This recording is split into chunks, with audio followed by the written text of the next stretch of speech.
All right, so this is our 6-week Metabolic Reset program. Just a little itinerary of how the next 45 minutes or so will go. We'll talk a little bit about nutrition, sort of the do's and the don'ts, and a little bit about the psychology behind nutrition, because that's hugely important of why we make the choices we make. And then we'll go through like the detailed 6-week metabolic reset. So we'll kind of walk through that step by step. So I put the whole presentation on one slide. It's the only slide. Eat less crap and just eat more food. So less carbonated drinks, less refined sugars, artificial sweeteners, processed food.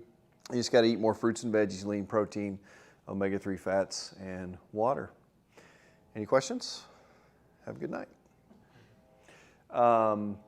Yeah, I mean, and most people know that. That's kind of basic 101 knowledge. So the question is, why do we consistently choose the donut over the apple? Because, yep, ease, it tastes better, right? Because I did this to a group of 6th graders a couple years ago, and I asked them, I said, what's healthier for you, a donut or an apple? And every single one of them, of course, said apple. So even our middle school kids know that apples are better than donuts. But why do we consistently choose the unhealthy food, the donut, over the apple? And I think it's really 2 reasons. Number one is we don't understand the devastation that's caused by that donut. At the cellular level, we don't really know what it really does to our physiology, and then we don't understand the devastation of missing that apple, because we don't associate that donut with significantly higher rates of diabetes and cancer and arthritis and allergies and autoimmune disorders and chronic fatigue and cancer, and we don't associate that apple with significantly less rates of all those diseases. You know, we just think the donut makes, might add a few extra pounds, might make our kid a little bit squirrely, but it's legitimately, it's poison. And the thing is too, is we'll typically feed our kids better than we feed our dogs, right? Like I hear it all the time, like, no, Timmy, don't give that chips and soda to the dog. That's for you and your friends. It'll make him sick. That's for you and your buddies, right? To the point that we can almost laugh about that, but the reality is it's poisoning our children, right? So it's really a mindset thing. You guys like chocolate? Chocolate? Come on in. Here we are. You're here. So we're just asking if you like chocolate, raise your hand. Oh, yeah. What's your favorite kind of chocolate? Any kind of chocolate. Any kind of chocolate? You don't have a favorite? I don't know.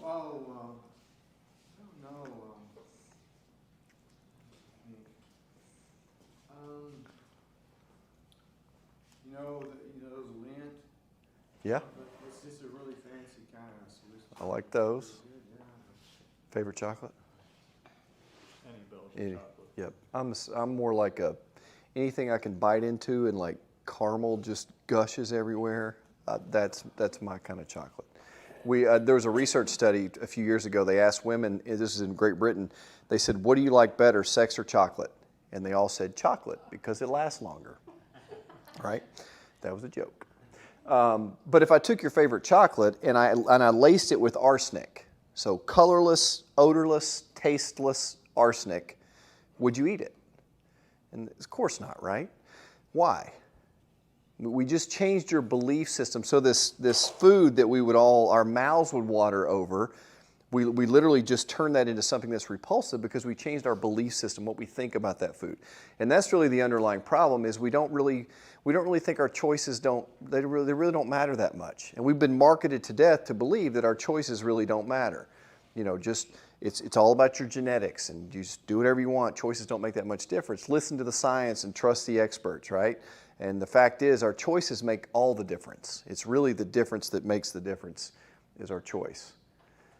So there's 6 essentials of every cell, and they're essential for 2 reasons. Number one, they're essential because they're essential, and you have to have them. And the other reason they're essential is because our body can't make them. You have to get them from the outside or from the diet. 22 amino acids, antioxidants, fatty acids, live enzymes, vitamins, minerals, and trace minerals. What does that sound like? Like fruits and veggies, right? Like real food that's made by God. And then here's the health crisis that we're in is really, it really comes down to a thing called inflammation. And a lot of people have heard of that. It's more popular nowadays. People talk about it a lot. But inflammation, by and large, is really two varieties. You have acute inflammation, which is actually a really good thing for the body. It's an amazing process. If I sprain my ankle, it gets painful and it's swollen and it's red. And that's acute inflammation. It's a very good process by the body. It keeps me from walking on it, for one. So if I rip the ligaments in my ankle, it'll keep me from putting weight on it so it can heal and it can recover. The problem is a thing called chronic inflammation or systemic inflammation, which runs essentially throughout the body, and it's driven by our diet, by the things that we eat. Then there's other causes of inflammation, but the primary one is what we're eating. So metabolic syndrome shows up with 5 different identifiable factors. So you have things like visceral obesity. Hey, come on in. No, you're good. We have visceral obesity is one of the main components. Insulin resistance, and insulin resistance is rampant in this culture. It's literally, and we'll talk about too with COVID, it's one of the main drivers of all the chronic diseases that we deal with. Hypertension or high blood pressure, high triglycerides, and low HDL and high cholesterol. So those are the 5 key identifiable and measurable factors of a thing called metabolic syndrome. Now, over time, metabolic syndrome leads to disease, which generally is identified as heart disease, lipid problems, hypertension or high blood pressure, type 2 diabetes, dementia. Do you guys know that they're calling dementia, Alzheimer's and dementia? They're calling it type 3 diabetes. That's the new mnemonic because they know insulin resistance and the overconsumption of carbohydrates and bad food actually drives the rates of Alzheimer's and dementia. So it's more dietary related than genetic related. And that's not the message that we're hearing. Cancer, PCOS or polycystic ovarian syndrome, and then fatty liver disease. So inflammation leads to visceral obesity, insulin resistance, these components of metabolic syndrome, and then over time, it drives you toward heart disease, cancer, PCOS, others. So really at the root of this is inflammation. So with this inflammation thing, if you ever heard us do these type of workshops before, I always include this slide. I used to think that we invented this, but I saw somebody else use it, so I guess we're not as smart as we think we are. So it's GPS. So you want to turn off your GPS, because right now most people's GPS is set toward diabetes and cancer and cardiovascular disease.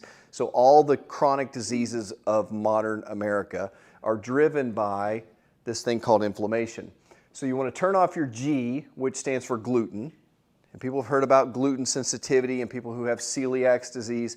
So celiac is really it's about 1% of the population that when they get exposed to gluten, they can smell bread from the other side of the room and they get viscerally ill, they get sick. So that's gluten intolerance, right? But about 90% of people that are Anglo-American, European descent are about 90+% of those people are highly sensitive to gluten. And gluten is in bread, pasta, cereal, crackers, chips, pretzels, cookies, bagels, muffins, pastries, donuts, even oatmeal. So essentially all the foods that most modern man likes to eat is loaded with gluten. It's highly neurotoxic, it drives up inflammation.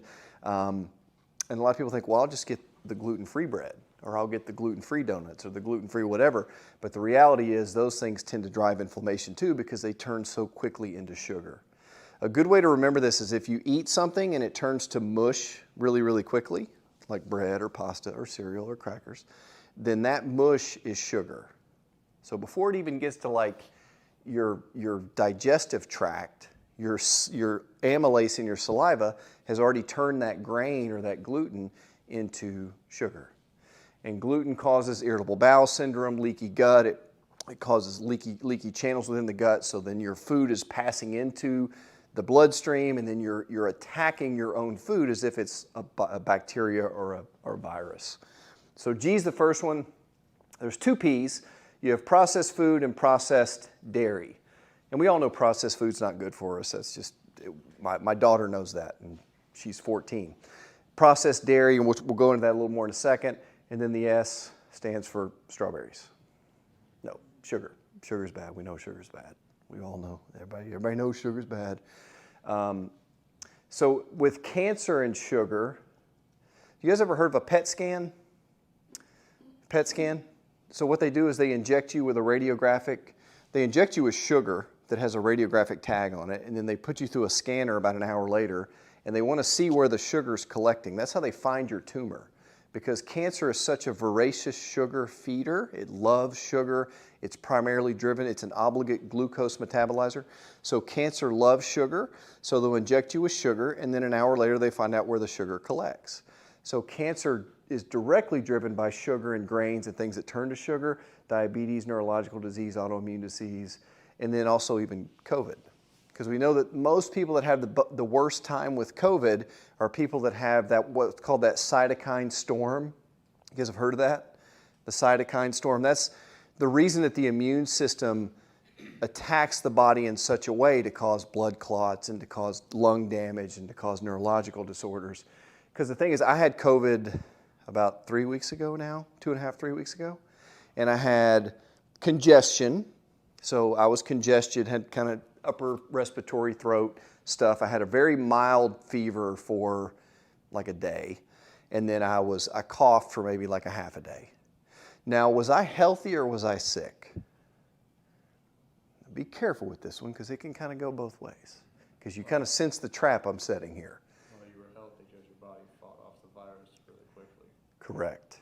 So we're creating a barrier. The mucus and the snot that was all in my upper head and face was my body in its brilliance was creating a barrier to attract and to trap those invading pathogens.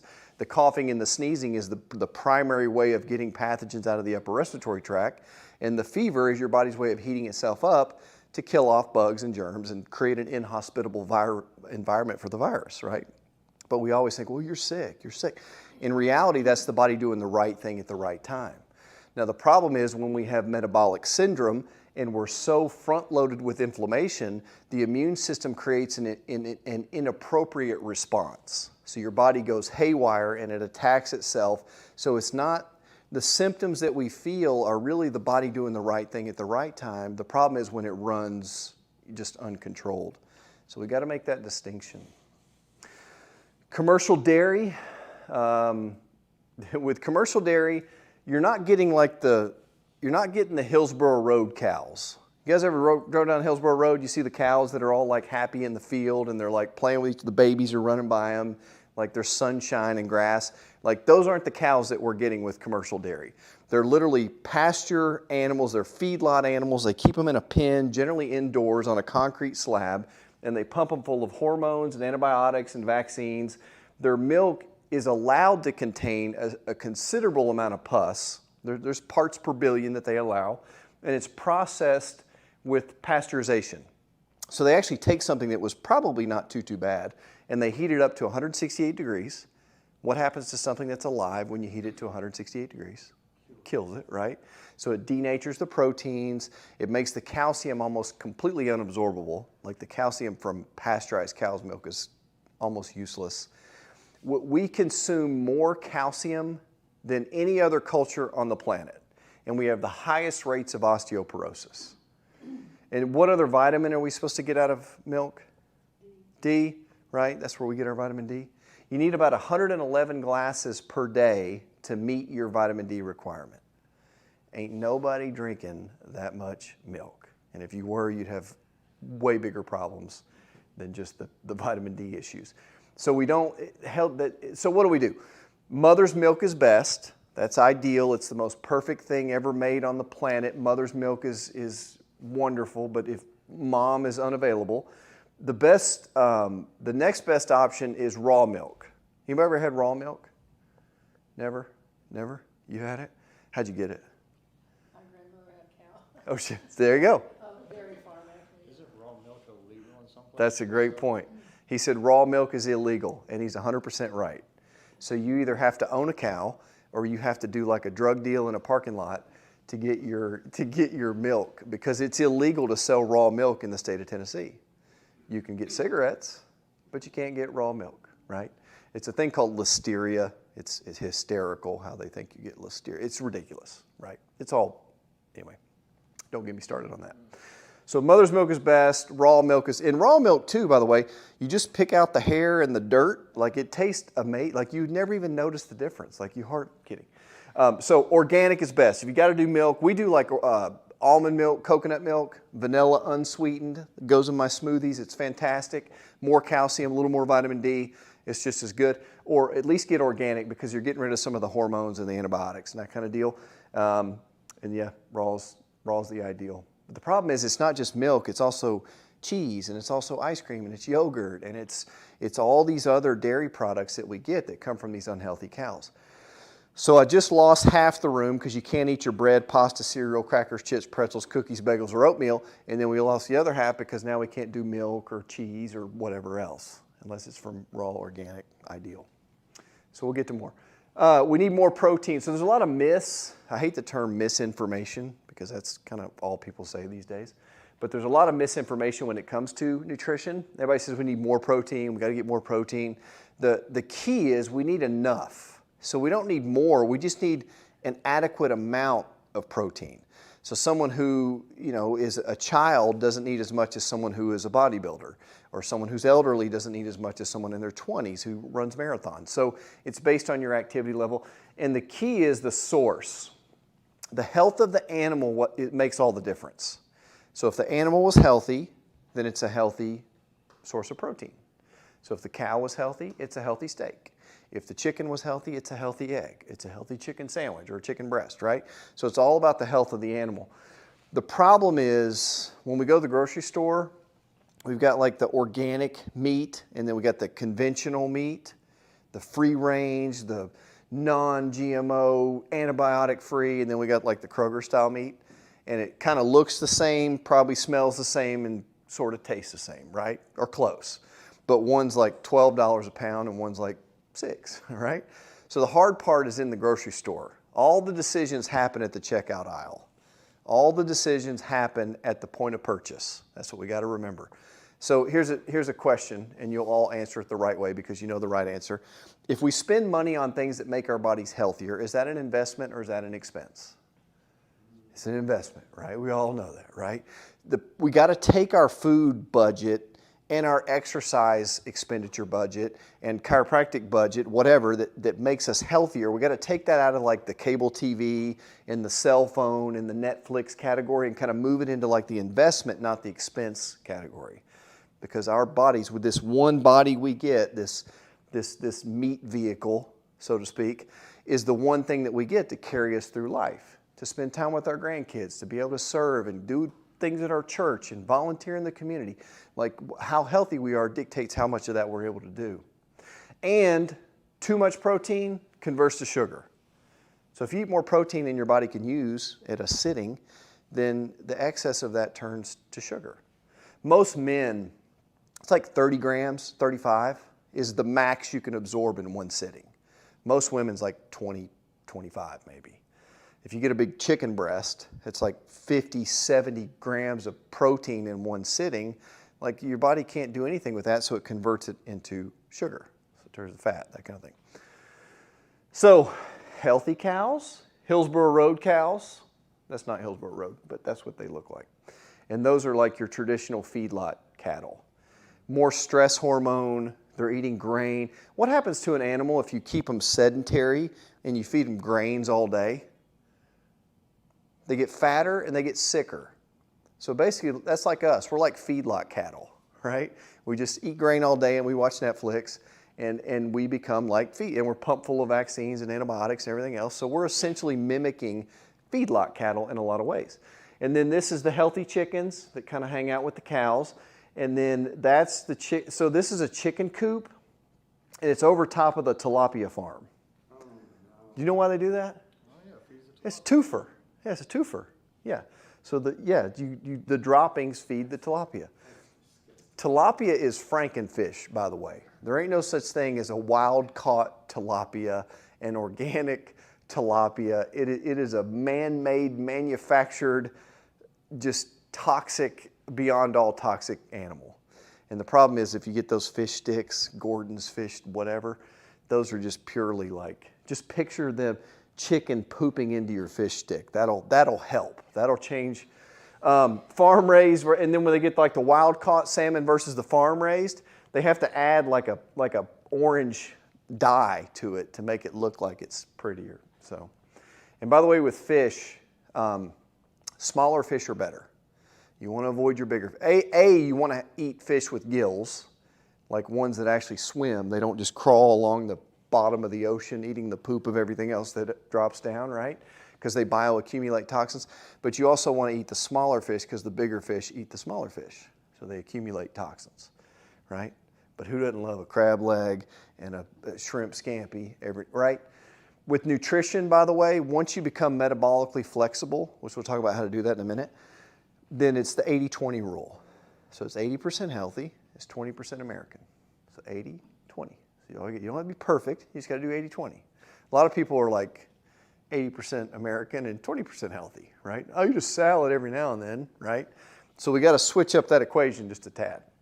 Healthy fats, you got your grass-fed meats. They're one of the best forms of healthy fats, actually come from grass-fed cattle. They have better omega-3 to omega-6 ratios. They've got conjugated linoleic acid. They got better arachidonic acid. So grass-fed beef is one of the best things you can eat. Grass-fed butter and ghee, which is clarified butter. Avocados and then avocado oil. So we use that spray avocado oil in our household. It's got a really, really high flash temperature. Because the worst thing you can do to a good fat is turn it into a bad fat. Do you know how you turn a good fat into a bad fat? Heat it up too much. That's how you turn it rancid. Like olive oil, if you heat it up on a pan, it starts to smoke.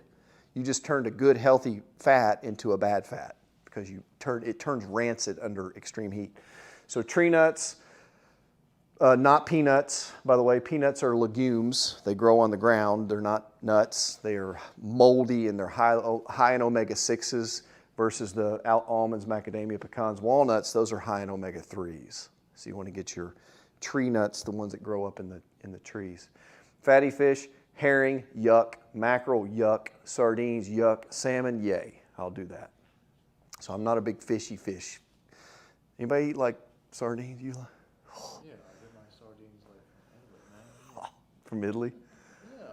My dad used to get like the can that you roll the deal with the little corkscrew, whatever, and he'd have a half a gallon of buttermilk. So he'd do his sardines in his buttermilk. I have like childhood trauma around watching him do that. Coconut cooking oils, extra olive oil. These are your low temperature cooking oils, like olive oil. Use it as a topping. And then your higher temperatures are like your coconut oils. Coconut, you can blast it with like a volcano and you can't turn it rancid. Like it's extremely high flash temperature. So we use a lot of that. Vitamin D. If you hadn't heard about vitamin D, you've been living under a rock. Like vitamin D, we got to take vitamin D. Where do we get D from? The sun, right? That's why there's a cold and flu season, because the sun comes out in the summer and spring, and then the colds and flu generally magically go away unless they were made in a lab and released from China. And then when this winter time hits, then cold and flu season magically returns. There's a thing called seasonal affective disorder. You ever heard of that? When does that happen? When the sun goes down. When does it magically go away? When the sun comes back up. So the vitamin D it's a pro-hormone. It's not a vitamin. Like we're designed to be running around naked in like a loincloth all day long. That's the way God made us. We weren't supposed to be indoors under fluorescent lights, working in a cubicle. Like we're supposed to be outdoors in the sun. And the cultures that get the most sun have the least skin cancer. You get that? That's a myth that the sun causes skin cancer. Now it can be a small contributing factor in some people, but it's a tiny, if the sun caused skin cancer, we'd all get it on the tip of our nose, on our forehead, and on the back of our hands. That's where we get my grandfather had melanoma on the back of his knee. Like the sun caused that. There's anal melanoma where the sun don't shine. So if you can get that from sun, draw me a diagram of that.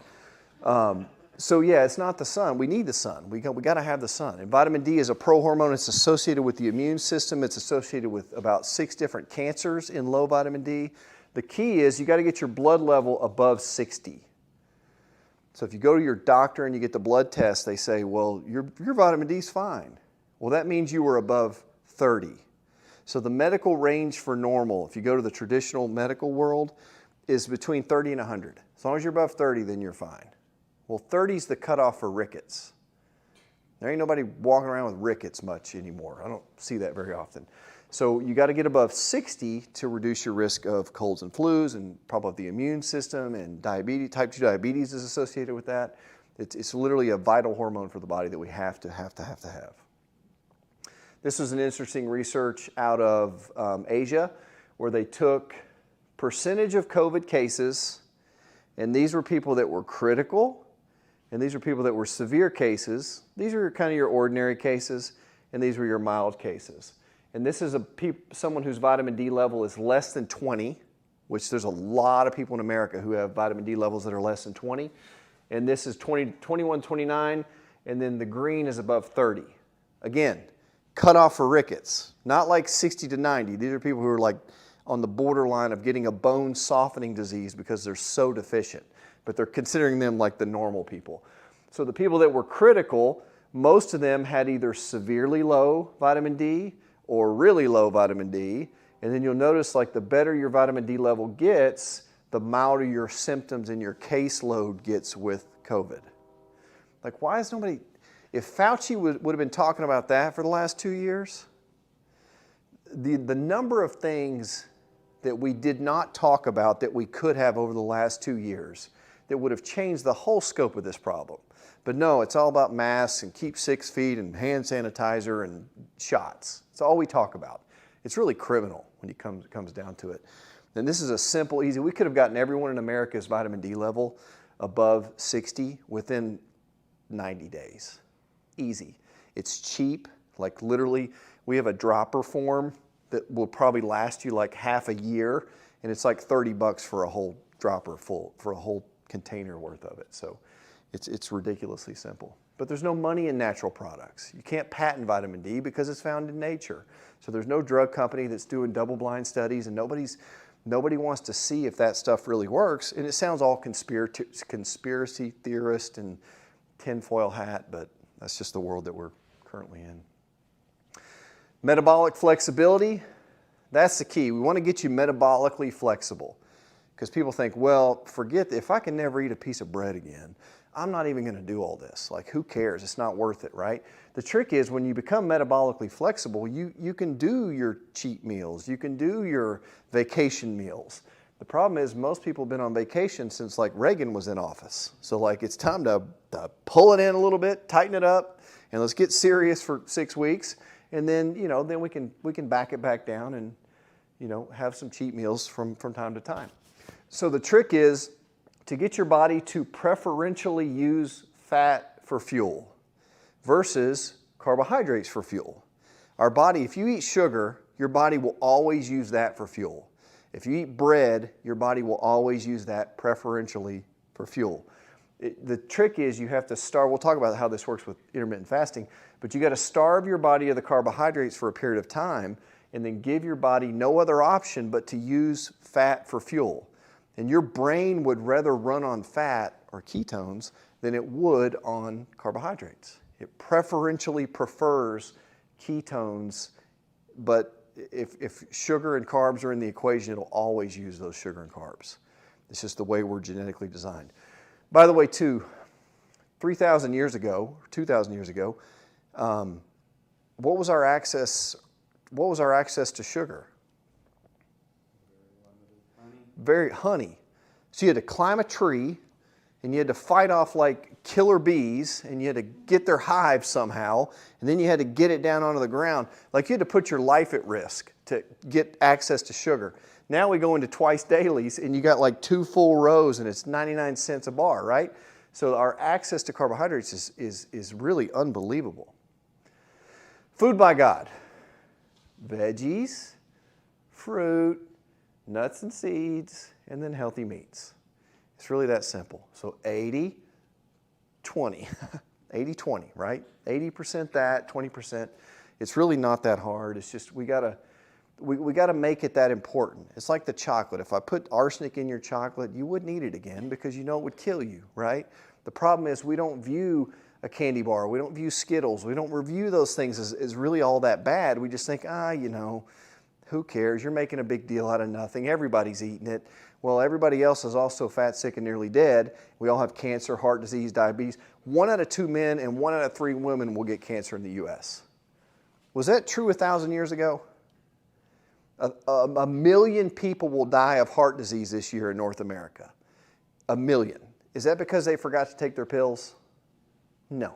They're going to take their pills, more pills than they've ever taken in their life, and they're going to die anyway. Because we're literally led to believe that your choices don't matter. Listen to the experts. Just do what we tell you. Shut up. Stay a customer of big food, big pharma, big government, big sugar, big dairy. All want us just right where we're at. Keep your mouth shut, watch Netflix, and crack open the beer. That's where you do the best. Intermittent fasting. So intermittent fasting, the benefits in terms of systemic benefits are really almost too many to name. It affects the blood in a positive way, the liver, the intestines, the brain, heart. Every part of the body benefits from intermittent fasting. So intermittent fasting, there's 50 different ways to do it. There's an OMAD, which is you do 1 meal a day. So people do like just dinner and then they skip food. So what happens is when we eat dinner, so tonight we'll go home and eat our dinner, that immediately goes to the liver first. So whatever carbohydrates we eat or excess protein we eat, it essentially goes through the bloodstream and then gets processed through the liver. And the excess of that gets spilled over and then your body has to store it as fat. So after that meal, it takes about 10 hours. Some people it's more like 12 hours. But after 12 hours of no food or no starvation or starvating, your body has emptied the liver of sugar. So it basically uses up what's in the bloodstream, and then it empties the liver so there's no more sugar available or on hand. So then your body has to go searching for fuel. So it has to use fat stores, and it's mobilizing fat to feed and fuel your body. But the problem is we wake up at 7 a.m. and then we eat again. So we're always recirculating sugar through the body. It never forces the body to go into a mild ketosis where it has to go looking for fat, using fat for fuel. So the most common way for people to do intermittent fasting is a 16-8. So 16 hours off, and then you eat in an 8-hour window. Some people have to start with like 14 and 10 or 12 and 12 for some people because they eat so often. And a lot of people say, well, I really don't eat that much. Or I usually skip breakfast anyway. Well, the problem is that first meal that people will eat is so full of carbohydrates and sugar that it immediately refills the liver, spills back into the bloodstream, and then it starts that process all over again. So the trick to intermittent fasting is the first meal that you eat, like your first meal, when you break your fast, it has to be low glycemic, low sugar, low carbs. So it's really just protein, veggies, low sugar, so that your body doesn't go right back into that sugar burning mode again. You kind of stay in ketosis. Does that make sense? And then like once you're metabolically flexible, so what I'll do is I'll eat my dinner and then I'll eat my first meal around 1 p.m. That's kind of my breakfast, so to speak. But then for that meal, I try to eat like a salad with some sort of meat, veggie, or I'll do like a chicken breast and broccoli or a steak and some asparagus. So eat some kind of meal like that. So then for dinner, I can be a little more liberal. Like if I want to have a piece of cheesecake after dinner, or if I want to have some chocolate or do whatever, it gives me, I have that leeway to where it doesn't throw me back into a full-blown sugar burner. Does that make sense? So you got to do this kind of slowly over time. But the real key with this is it reduces inflammation and it increases insulin sensitivity, decreases insulin, decreases inflammation, reduces inflammation, reduces inflammation. That's the real big underlying key benefit of intermittent fasting is it's reducing inflammation. That's really the trick. Nervous system, again, I mean, you guys are current patients here. You sort of get this, at least to some degree, is that your brain, there's 4 key things you have to learn about our body. Number 1 is our bodies are designed to heal. We lose that a lot when we kind of think of ourselves as a victim or we're weak or we're susceptible to bacteria and viruses. Our bodies are designed to heal. We've got the most amazing healing power inside of our body. That magical night when mom and dad got together and sperm and egg came together, right, and created you, right? It happened. I promise you it did. Right? Well, the power that was in that moment is currently in you now. It's healing your body. It's running your body. It's your brain's the first organ to form in the body. So when those cells start to divide, 2 becomes 4 and 8 and 16, the first organ that forms is the brain. And then that little tail grows off of the brain. That becomes your spinal cord. And then you get these little nerves that form your eyes and your ears and your thyroid and your sinuses and your kidneys. Like everything's formed. It's like a tree trunk, branches, and all the fruit. Our brain is like an electrical generator. It's basically sending messages 300 miles an hour down the spinal cord and out the nerves into all your organs, all your cells, and all your tissues. So the first concept is your body's designed to heal. You sprain your ankle, it heals. Cut your finger, your body heals. You get a cold or you get COVID, 99.997% of the time, your body heals itself. The second concept is your nervous system controls all health and all healing. If I cut the nerve to your heart, what would happen to your heart? Done, right? Any volunteers? You cut the nerve to the heart's dead. If you pinch the nerve, let's say you had a whiplash when you were 20, and it moves the spine out of position, and it starts pinching the nerve to the heart, and we leave that there for 10, 20, 30 years. What's slowly happening to the heart? Yeah, right. Over time, right? Because the brain can't get the messages to the heart. What if you don't have any pain? What if you don't really have any symptoms? Like, how would you know how well your heart is functioning if you didn't know how well the nerve was functioning that was controlling it? So that's really the name of the game. So in order for your heart to beat, for your lungs to breathe, to digest food, your brain is literally sending messages back and forth, and that's that pathway of health between your brain and your body. So our job, our goal, the reason you come in to get adjusted, most people want to feel better, get their pain to go away, but is to get the pressure off the nervous system so your brain is allowed to control the body so you can heal. And then you add in better food, and you start exercising and start intermittent fasting, and then that's the trick to health. That's really the key. So on that note, Ciro Thin. This is kind of our 6-week.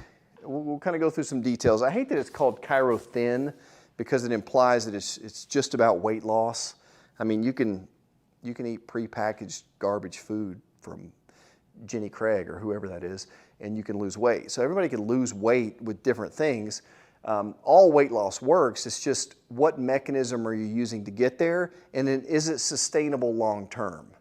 Like, I would never get up here and teach something that it'll work for 6 weeks, but then you got to keep doing some sort of pills or packaged food or some other garbage in order to keep it off. That's not what this is about.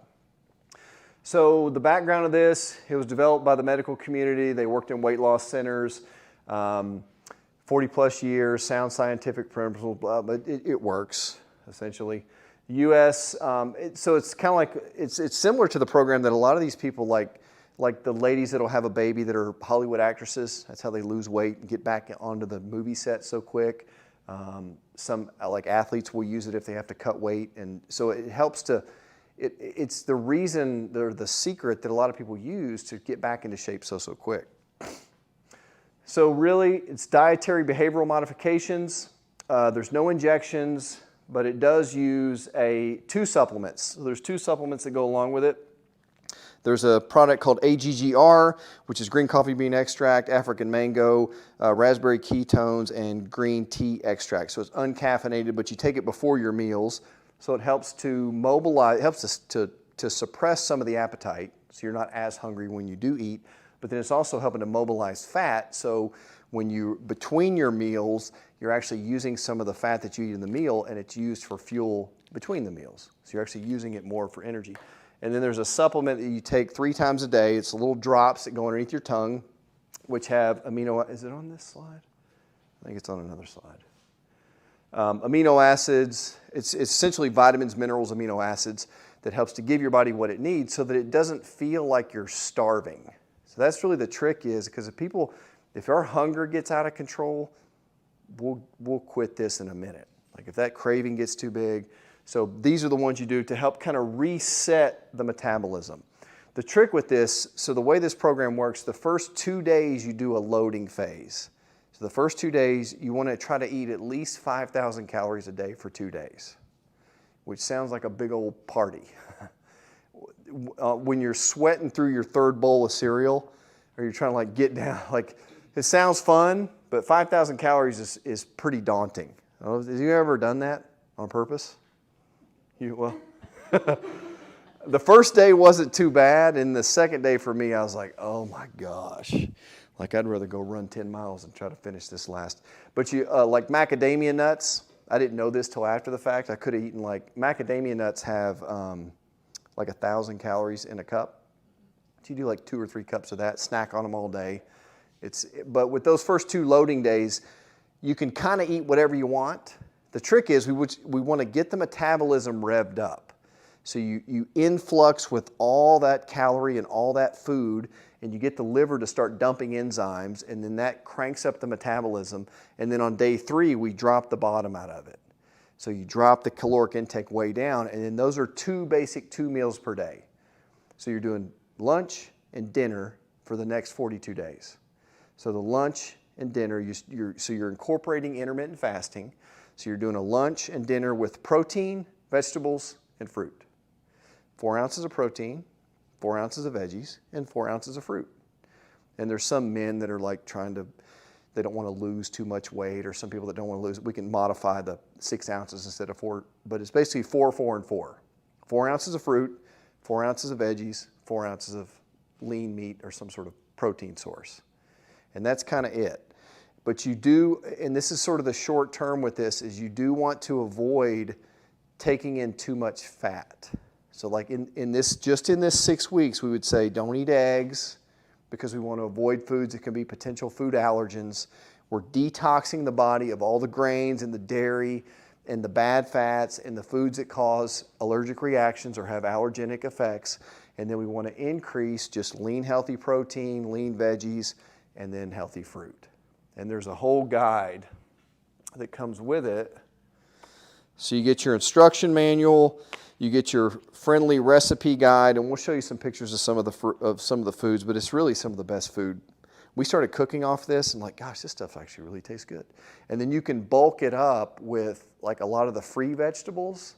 So there's a whole list of free veggies like cabbage and bell peppers, and you can add those to the foods or snack on them through the day. And most people, you'd be amazed, most people say they don't really ever feel full. That'd be surprising because it's only like 1,200 calories, 1,500 calories a day, but it's real good, healthy, lean, raw food with tons of fiber. So you're really you don't feel like you're starving, but you're mobilizing fat like wild. Fat cell reduction, so suppress the appetite, boost the metabolism. The biggest thing that we do with this is we reset or redo your established set points, your BMR and your BMI. Your basal metabolic rate is essentially how many calories you burn per day doing nothing. So like most of us have a set point, and you probably experience this too. It's like I can change the way I eat and I might lose like 5 pounds, but I kind of get stuck. Or I eat like a pig and I might only gain a few pounds, but you kind of stay at like sort of whatever your designated set point is. So we want to change that set point, which is like if you don't change your set point, then you'll lose weight or you'll lose some weight, and then you just kind of get stuck, or you just rebound right back to where you started because your BMR and your BMI never really changed. So that's really the trick. So there's a loading phase. That's the 2-day party where you eat whatever you want. And then there's a 42-day losing phase. And then you have a 4-week locking phase. So in the locking phase, which is kind of after the program is over, for those 4 weeks, you're weighing yourself every day. And you want to make sure your weight doesn't fluctuate more than 2 pounds for a man, or 1 to 2, or 2 to 3 for a man, and 1 to 2 for a woman. So you're kind of watching every day. It's like, am I kind of staying in that little range? And then you can add back breakfast if you want. And you can even add in like a cheat meal on the weekends if you want, just for those 4 weeks. Because we want to establish that new set point.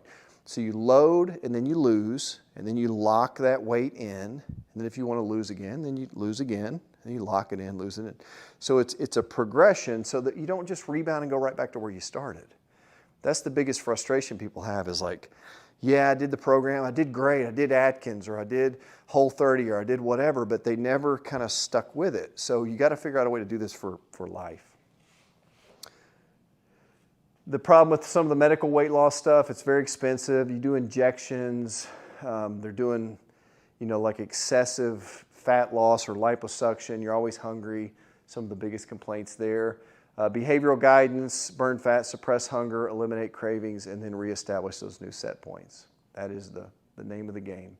So it's 2 meals per day, certain blends of protein, veggies, fruits, and there are breads that are allowed. There's certain types of breads, like Melba toast kind of things. I would discourage unless you just are dying for a piece of bread. Like, try to avoid those unless you just really, really need to. Low glycemic, and the biggest thing, it's anti-inflammatory. So most people, when they do this program, not only do they start losing weight, but they start to have less headaches. They start sleeping better. Their energy level goes through the roof. Like, their skin begins to clear up. Their brain fog lifts. Migraines go away because you're reducing that. The joint pain goes because you're reducing all that inflammation. That's really the name of the game. And you're doing it with real food. You're not doing it with a ton of crazy supplements. Like, there's 2 things that support, but you don't take these forever. Those are just to get you through the 42 days, and then you're sort of on your own. You just kind of go about your regular program. Typical meals, I pulled some of these off of like our website. We have a Facebook page that's you get access to that has like recipes and people that kind of share their story and the things that they found easy and things they struggled with. So those are all meals from theirs. That's egg roll in a bowl. So really pretty amazing stuff. But you do have to do a little preparation. You got to weigh your food. You got to prepare for the next day. You got to shop. There's a shopping list in there. But it does take a little bit of planning and preparation. But at the end of the day, you're worth it. I mean, you're worth taking an extra 5 minutes a day to figure out how to eat this healthy food so that you can get moving in the right direction. So we do an initial consultation, health history, we weigh you, we do an 8-point measurement, take your measurements, kind of answer any questions, help you get started, and then you do a 42-day supply of the Ciro Thin formula, and then the 6 weekly follow-up visits. So once a week you'll come in, we'll chat with you. You have access to our email, text, Facebook group, so any support, any help you need along the way, ask tons of questions. We can help walk you through it. It's really not that complicated, but we're here for you. And then the manuals, you get some online resources as well, and then the recipe book. So most companies like to lose 20 pounds. Weight Watchers is anywhere from 12 weeks, $300 and up. This program is 3 to 6 weeks to lose 20 pounds and $16.99, which is actually not the price. We do a discount here. But to lose 20 pounds in 3 to 6 weeks, it's that amount. Nutrisystem, it takes over 12 weeks, about $1,500. And then Jenny Craig is 15 to 20 weeks to lose 20 pounds, and it's cost you $1,500 to $2,000. So those things are expensive. And a lot of these are using like either some antiquated point system. It's like, I can have a brownie, but it takes up 9 of my points. It's like, what? Like, you're not changing your metabolism. You're not reducing inflammation. You're not detoxing the body. You're not teaching it to use fat for fuel. You're just counting your points, right? That's why you're either doing that madness forever, or you can do it for a little bit and you kind of get stuck, or you're eating all this prepackaged Nutrisystem mail-in food, which who's going to do that forever? Nobody, unless you're a psychopath. Food savings. Most people save a lot of money when they're on this because they're eating like 1 less meal a day, so that cuts out breakfast. That's $100 to $200. Junk food and snacks, that's a low figure for me. That'd be way more than that. And then $160, basically $4 a day, less processed food, less fast food, less eating out. So most people on average save about $400 to $500 on just food. So instead of the $1,700 that we're supposed to charge for this, we do it at like half price. I want to get a lot of people to do it. And then you tell your friends about it and we'll just figure that out. We'll raise the price later. But anyways, $850 for the 6 weeks. That's the price. And here's some folks that have done the program. Julie and Gabe, husband and wife, they did it together. She lost 14 pounds, 18 inches. She didn't have as much to lose, but she wanted her husband to get healthy, so she kind of did it so that he would do it. It was kind of one of those deals. He lost 31 pounds and lost 21 inches. That's in 6 weeks.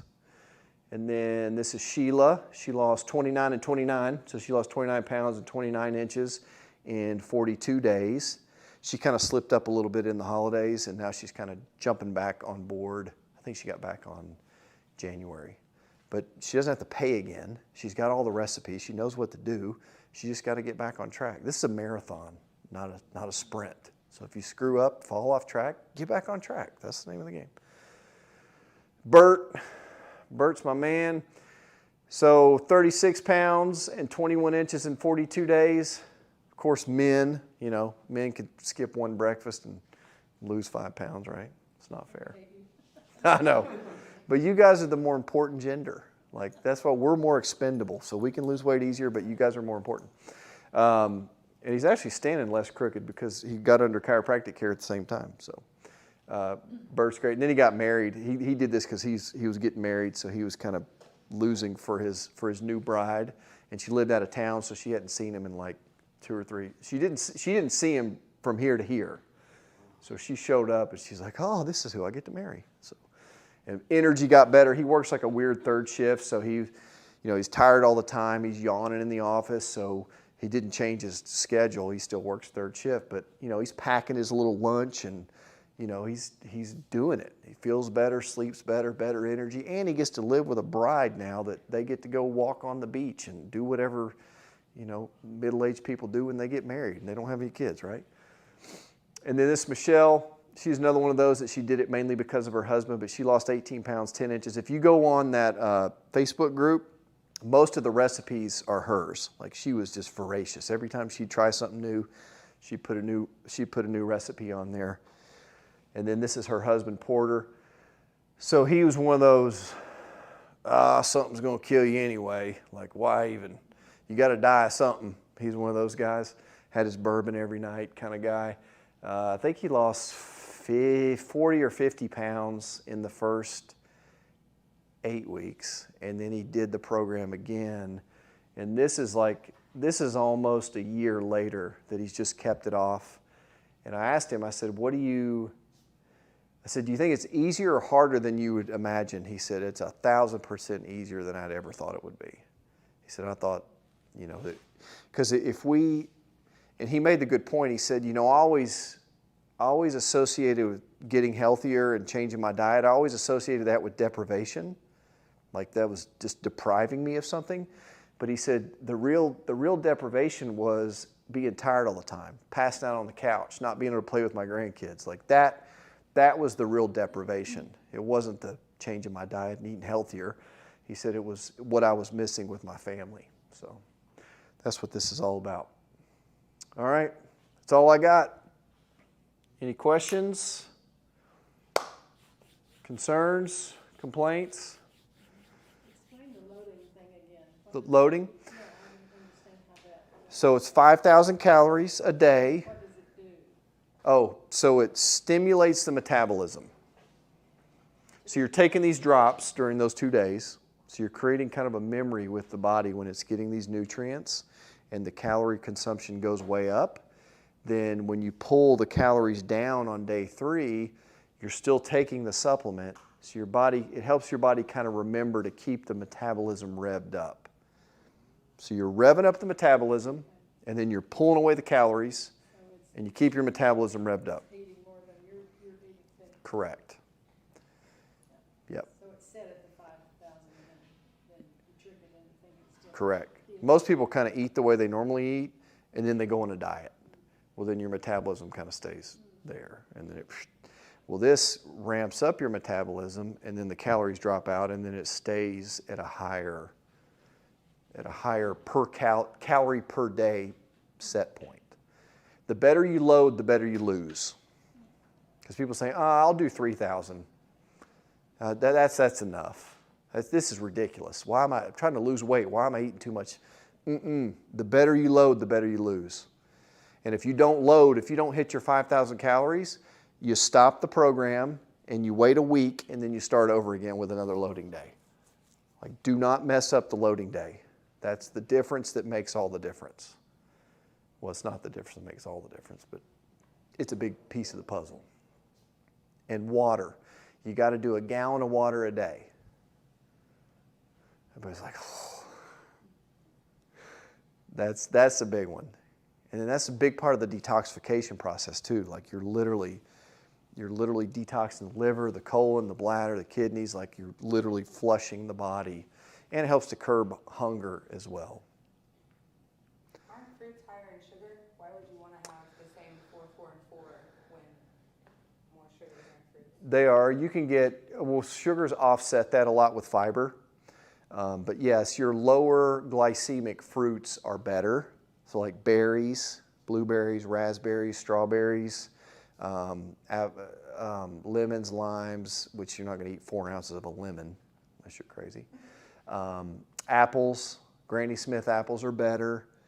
But you know, at the end of the day, like your calories are so low and you're getting fiber and you're getting protein, like if you get a little bit of sugar from that apple, that's fine. We don't really nitpick the heck out of like, oh my gosh, you had a red apple instead of a Granny Smith. That's all good. And then your veggies, it's all listed in there. There's a whole, you can look through the materials if you want, but there's a whole list of like your approved veggies. Like you don't do below ground veggies.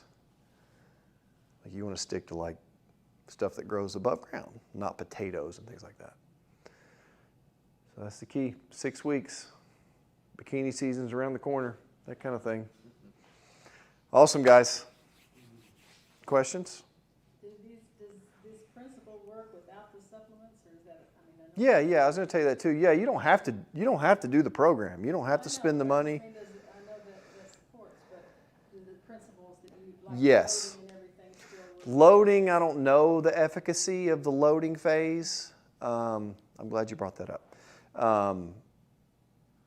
Yes, it will still work. You'll still decrease, if you're drinking a gallon of water a day, 2 meals, intermittent fasting, low glycemic, low carbs, low grains, low dairy, yes, you will lose weight, you'll feel better, absolutely.